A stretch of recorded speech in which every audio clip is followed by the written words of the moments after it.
ಬಳಿಯಲೆ ಬಂಗಾರ ಇರುವಾಗ ಅದನ್ನು ನೋಡದೆ ಅಲೆಯುತ್ತಾ ದಿನ ಬಳಲಿದೆ, ಕಣ್ಣೀಗ ತೆರೆಯಿತು.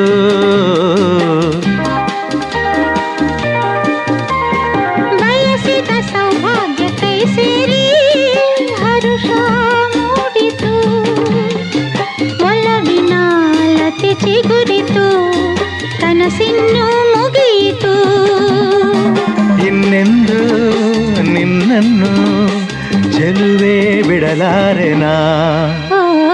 ಬಾಗಿಲಿಗೆ ಹೊಸಿಲಾಗಿ ತೋರಣದ ಹಸಿರಾಗಿ ಪೂಜಿಸುವ